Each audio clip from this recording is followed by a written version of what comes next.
Сәлем, бүгін біз маленький сердечко тоқимыз бір қылып, оған ең алдымен бізге жіп және де крючок керек болады. Ең алдымен біз осылайынан крючок арқылы кольцо жасаймыз. Кольцодан кейін біз екі воздушный петля тоқимыз. Екі воздушный петлядан кейін осындай бір жіпті алып, осылайынан үшеу қылып, екеуін бір, сосын тағы да екеуін бөлек тоқимыз. Осылайынан 3 рет қайталап, одан кейін пол воздушный петля тоқимыз.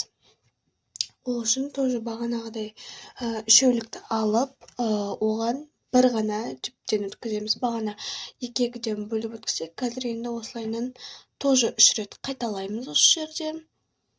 Сонда бізде 6 болады. Одан кейін бізде осылайынан ортасын алу үшін біз осылай екі-екіден бөлік бір рет тағы да тоқимыз нит. Потом барып бағанағыдай пол воздушный петлядан тағы да 3 рет қайталаймыз.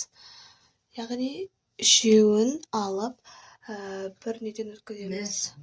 Енді осылайынан екі-екіден тағы да 3 рет істейміз. Сонда біздегі екі сердечканы біз бірінші сол жағын, сосын барып оң жағын тоқыдық. Енді бізде екі воздушный петля аламыз. Бағана басында бастағандай. Енді осылайынан артқы жұмыс жағын өткізіп, кольцодан өткізіп, осылайынан сердечкамызды аяқтап, мына ұшын қырқып, мына арттағы бағанағы бастаған ниттен тартып, осылайынан сердечканың ортасын жабамыз. Енді осылайынан байлап, екі жағын алып тастаймыз. Бізде осындай сердечко пайда болады. Ал енді осындай маленький сердечканы тоқыдық. Ал всем бай-бай. В следующий раз 2-3 жіптерді қосып үлкен тоқитын боламыз. Давайте.